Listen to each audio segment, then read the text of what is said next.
Hello students, आप सबको अपनी एनसीईआरटी साइंस चैनल में स्वागत करती हूँ। जैसा कि आप सब जानते हैं कि इस चैनल के माध्यम से एनसीईआरटी साइंस प्रैक्टिस कराया जाता है, जो किसी भी टीचिंग एग्ज़ाम की तैयारी कर रहे हैं छात्र छात्राओं के लिए काफ़ी महत्वपूर्ण है। कल के प्रैक्टिस सेट में हम एक देखे, आज प्रैक्टिस सेट 2 है। प्रैक्टिस सेट 1 जो नहीं देखे हैं वो चैनल पर जाके देख सकते हैं। चलिए शुरू करते हैं आज की क्लास। कल क्वेश्चन नंबर 20 तक देख रहे थे, आज 21 है कि किसी भी क्लास 6 का ही पूरा चैप्टर अभी चल रहा है। ये विद्युत चैप्टर का है। किसी विद्युत परिपथ में धारा की दिशा होती है, मतलब किसी विद्युत परिपथ में धारा की दिशा किस तरह होती है। तो किसी विद्युत परिपथ में दो टर्मिनल होता है, एक धन टर्मिनल और एक ऋण टर्मिनल। तो विद्युत सेल में धारा की दिशा हमेशा धनात्मक टर्मिनल से ऋणात्मक टर्मिनल की ओर होती है। तो फर्स्ट 21 का एक ही सही है।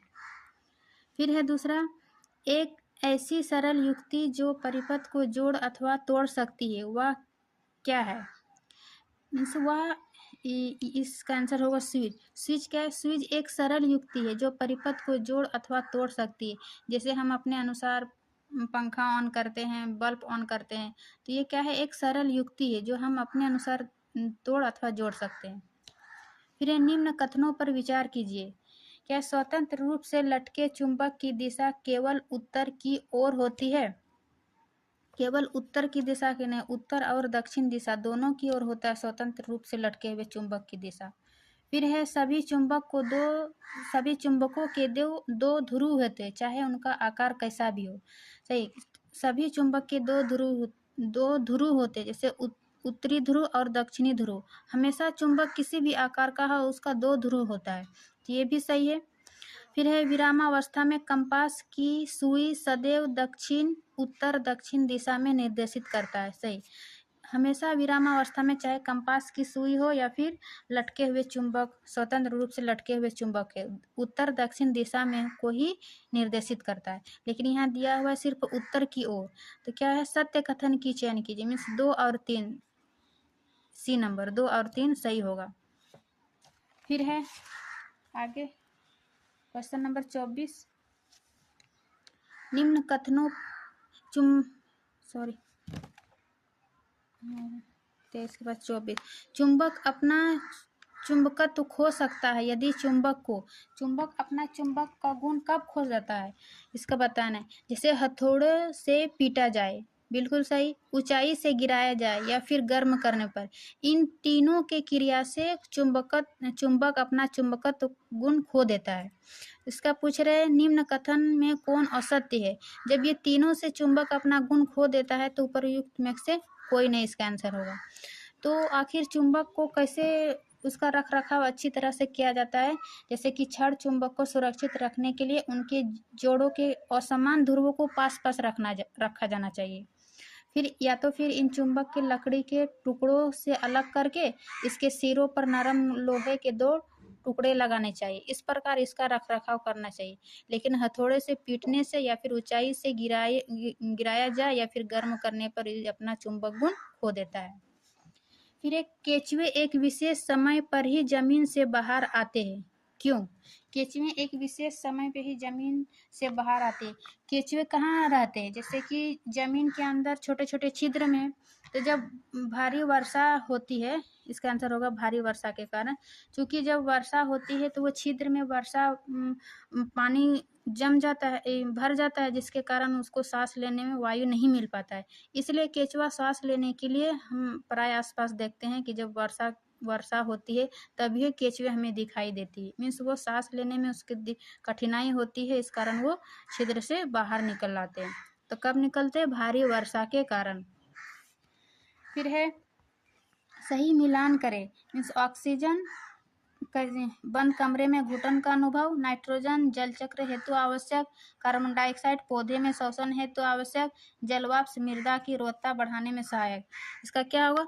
ऑक्सीजन हमें कहाँ प्राप्त होती है? जैसे कि पौधे में श्वसन हेतु आवश्यक है ऑक्सीजन। फिर नाइट्रोजन क्या है? ये मृदा की उर्वरकता बढ़ाने में सहायक होता है।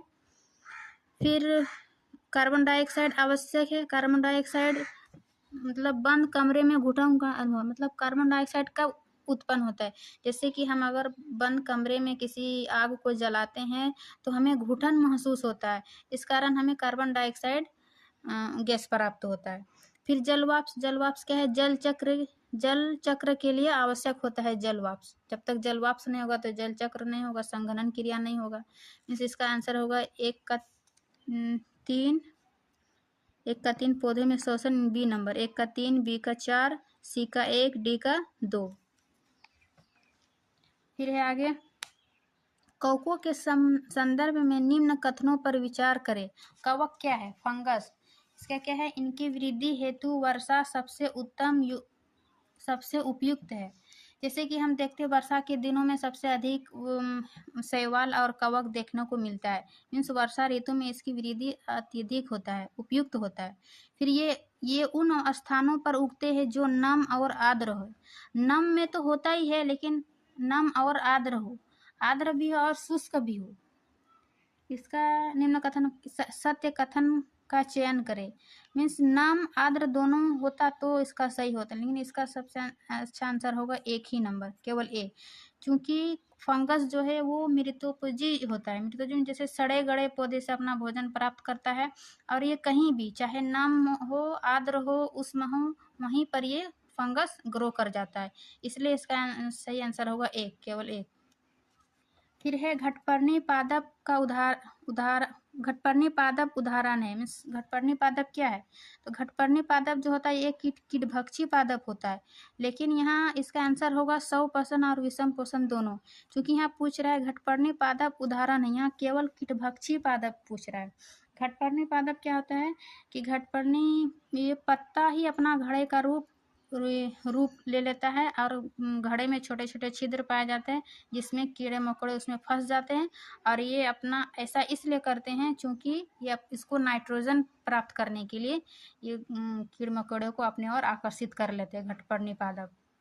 और ये चूंकि ये पादप है तो ये 100% होगा, और चूंकि ये कीड़े मकोड़ों का वो अपना भोजन बनाया, इसलिए यह विषम पोषण। मीन्स 100% और विषम पोषण दोनों होगा घटपर्णी पादप का। फिर आगे है क्वेश्चन नंबर 29, सही मिलान कीजिए। सही मिलान, जैसे जौक क्या है? एक परजीवी है। संडियू क्या है? कीटभक्षी है। कवक मृतजीवी है। राइजोबियम सहजीवी संबंध है। तो जौक देखे तो एक परजीवी है, सही है, परजीवी जो दूसरे जीवों पर आश्रित रहते हैं। फिर है संडियू है एक कीटभक्षी पादप है जो कीड़े मकोड़े को खाते हैं। फिर फंगस क्या है? या मृतजीवी जो सड़े गड़े पदार्थ से अपना भोजन प्राप्त करते हैं, उसे मृतजीवी कहते हैं। फिर राइजोबियम क्या है? राइजोबियम में दो जीव मतलब एक दूसरे से संबंध स्थापित करते हैं, दोनों एक दूसरे से लाभ लेता है। जैसे कि लाइकन हो गया, राइजोबियम हो गया। लाइकन में जैसे एल्गी और फंगस, ये दोनों को आपस में सहजीवी संबंध होता है। तो इसका सब उपर्युक्त सभी सही है, 29 का डी। फिर है घटपर्णी के निम्नलिखित में से कौन सा एक भाग घट के रूप में रूपांतरित होता है? मीन्स घड़ा के रूप में कौन सा भाग? अभी ऊपर बताया कि पत्ती का ही रूप घड़ा में परिवर्तित हो जाता है। फिर है 31,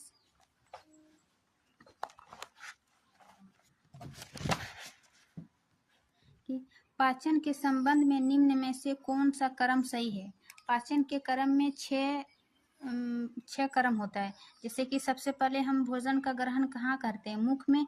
तो मुख गुहिका से फिर कहाँ जाता है? ग्रसिका, या इसी को फिर ग्रास नली भी कहते हैं, ग्रसिका या ग्रास नली।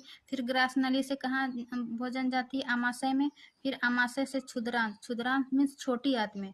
फिर क्षुद्रांत के बाद बड़ी आंत में जाती है। फिर बड़ी आंत के बाद मलद्वार या गुदा, इससे मल बाहर आहार नाल से बाहर निकल जाता है। इस प्रकार ये पाचन संबंध में मुख गुहिका, ग्रसिका, आमाशय, क्षुद्रांत, विरेदत, ये सही है। क्रम पूछ रहा है। फिर है निम्नलिखित में से कौन सा आहार नाल का भाग नहीं है? आहार नाल का भाग में हम लोग ऊपर देखे क्रम 6, लेकिन मुख गुहिका है, गुदा भी है, आमाशय भी है, लेकिन अग्नाशय नहीं देखे। अग्नाशय क्या है? या एक ग्रंथि है ना, जो कि अग्नाशयी रस निकलता है और कार्बोहाइड्रेट एवं प्रोटीन को तोड़ने में, सरल रूप में परिवर्तित करने में मदद करता है। तो यह ग्रंथि हो गया। कौन भाग नहीं है? तो अग्नाशय हो जाएगा।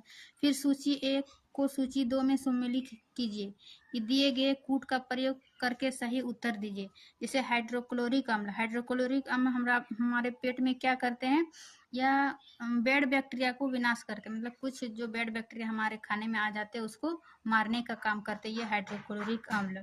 फिर है श्लेष्मा। श्लेष्मा क्या है, ये हमारे आमाशय के आंतरिक स्तर को सुरक्षित रखता है। इस प्रकार ये 1 का हो जाएगा 2 का 4। फिर जठर रस क्या करता है, जठर रस ये प्रोटीन का विघटन करता है, मीन्स तोड़ता है। फिर पित्त रस क्या करता है, यह वसा पाचन में उपयोगी होता है। इस प्रकार ये इसका आंसर हो जाएगा बी। 1 का 2, 2 का 4, सी का 1 और डी का 3। वसा का पाचन में पित्त रस सहायक है। फिर है दीर्घ रोम के संदर्भ में निम्न कथन पर विचार करें।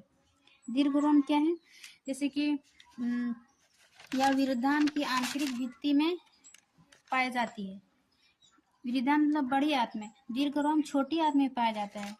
यह विरुद्धांत की आंतरिक भित्ति में नहीं, यह क्षुद्रांत मीन्स छोटी आंत की आंतरिक भित्ति में पाई जाती है। और छोटी आंतरिक भित्ति में अंगुली के समान उभरी हुई रचना होती है जिसको दीर्घ रोम या रसारूम कहते हैं। और ये दीर्घ रोम पचे हुए भोजन के अवशोषण में सहायता करते हैं। ये क्या है, ये भोजन अवशोषण हेतु तल क्षेत्र को बढ़ा देते हैं दीर्घ रोम। फिर है कि इसमें सूक्ष्म रुधिर वाहिकाओं का जाल फैला तो सही। तो ये विद्रांत नहीं क्षुद्रांत होता है, मीन्स असत्य कथन का चयन कीजिए तो ये केवल 1 होगा। दीर्घ रोम कहाँ पाया जाता है, छोटी आंत में, मीन्स दीर्घ रोम में। विरुद्धांत में क्षुद्रांत में दीर्घ रोम पाया जाता है, छोटी आंत में। फिर पूछा है निम्न कथन पर विचार कीजिए। मंड का पाचन मुख में ही प्रारंभ हो जाता है। मंड मीन्स स्टार्च, कार्बोहाइड्रेट जो हम खाते हैं। मंड का जैसे कार्बोहाइड्रेट का पाचन ये हमारे मुख से ही प्रारंभ हो जाता है, और प्रोटीन का पाचन आमाशय से शुरू होता है। ये दोनों सही है। और लेकिन दोनों का मंड का पाचन मुख में शुरू होता है, प्रोटीन का पाचन आमाशय में शुरू होता है। लेकिन किसी भी भोजन के सभी घटक पाचन जो है वो छोटी आंत में पूरा होता है।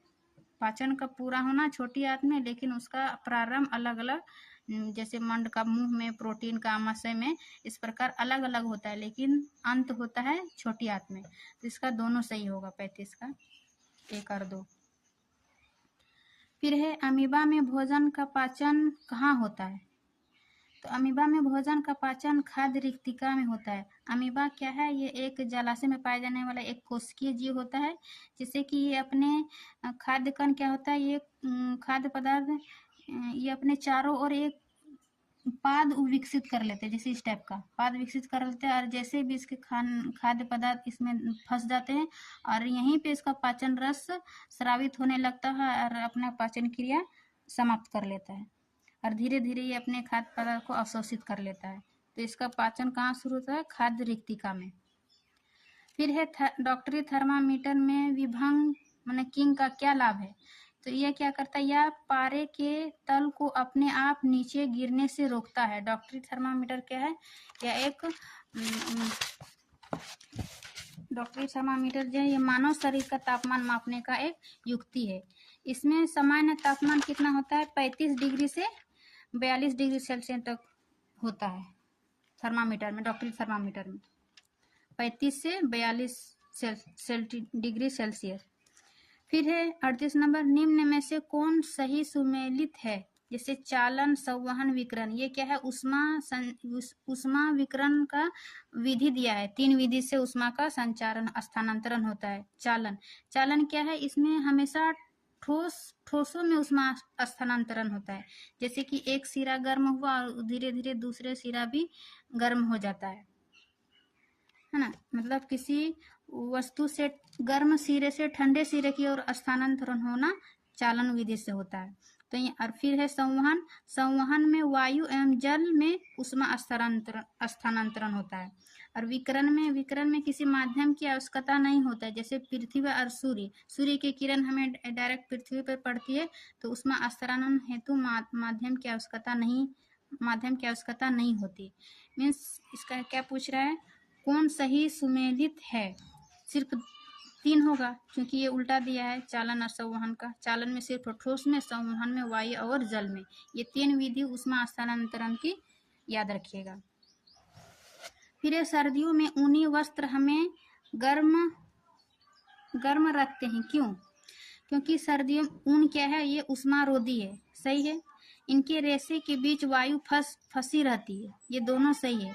क्योंकि सर्दियों में हमें ऊन वस्त्र पहनते हैं और ऊन क्या है, वो उष्मारोधी है, मतलब उष्मा को रोकता है।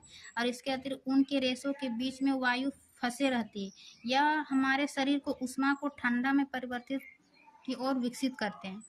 अतः हमें उष्मता का अनुभव होता है, मीन्स गर्मी का अनुभव होता है। ये दोनों सही होगा। फिर निम्नलिखित कथनों पर विचार कीजिए।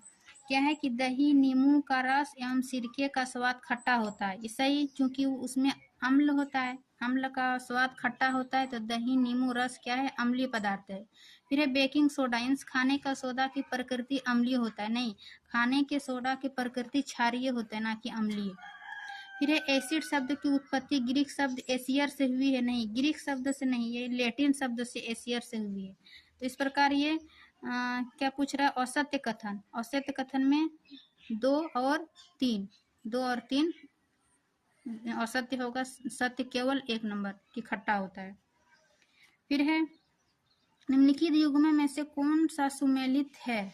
जैसे सूचक और अम्लीय विलयन में रंग दिया है, जैसे कि गुलहड़ की पंखुड़ी, लिटमस पेपर, ये फिनोप्थिलीन, ये क्या है, तीनों सूचक पदार्थ है। गुड़हल की पंखी या प्राकृतिक सूचक है।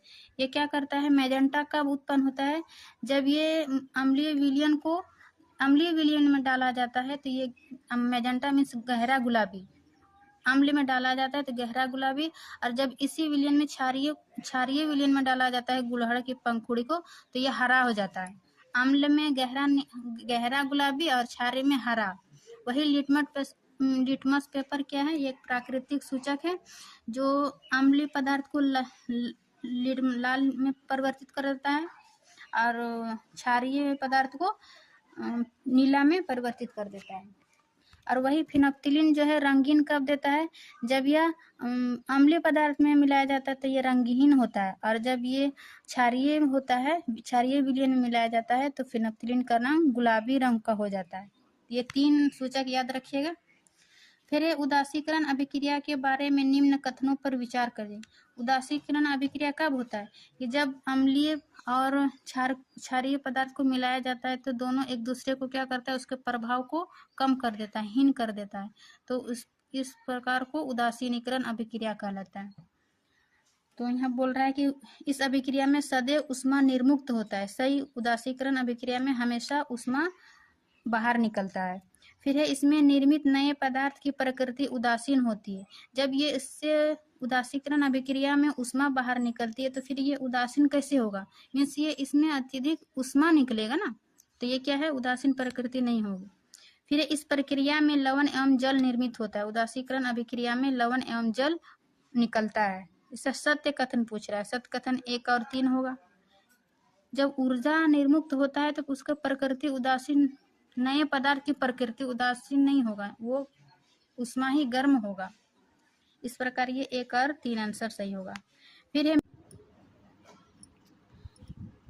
है मृदा की अत्यधिक अम्लता का निवारण किया जाता है। मृदा की अत्यधिक अम्लता किसके कारण होता है, अत्यधिक अम्लता या फिर क्षारीयता। जब मृदा में हम अत्यधिक रासायनिक पदार्थ का यूज करते हैं तो मृदा अम्लीय या क्षारीय हो जाता है। मृदा अम्लीय या क्षारीय होना यह पौधे की वृद्धि के लिए अच्छी नहीं मानी जाती, इसलिए मृदा अम्लीय या क्षारीयता को उदासीन किया जाता है। तो यहाँ क्वेश्चन है कि अत्यधिक अम्लता का निवारण किया जाता है, तो जब अम्लीय है अत्यधिक निवारण के लिए अम्लीय है तो इसको क्षारीय बना के उदासीनीकरण किया जाता है। इसको जब जैसे अम्लीय है तो इसको क्षार पदार्थ दिया जाता है, जैसे कि बिना बुझा हुआ चूना, सोडियम कार्बोनेट, ये तीनों क्या है, क्षारीय नेचर का है। तो अम्लता का निवारण के लिए क्षारीय पदार्थ मिलाया जाता है, तो तीनों क्षारीय पदार्थ में इसका उपयुक्त तो 1 से अधिक हो जाएगा। और यहीं पर यदि मृदा अत्यधिक क्षारीयता हो जाएगा तो उसका निवारण के लिए हम जैव पदार्थ जैसे कंपोस्ट खाद मृदा में अम्लों को उदासीन कर देता है। तो इस प्रकार मृदा में अम्लता या क्षारीयता के प्रभाव को कम किया जा सकता है। आज की क्लास यहीं पर समाप्त करते हैं। वीडियो अच्छी लगी तो लाइक एंड सब्सक्राइब ज़रूर करें। Thank you.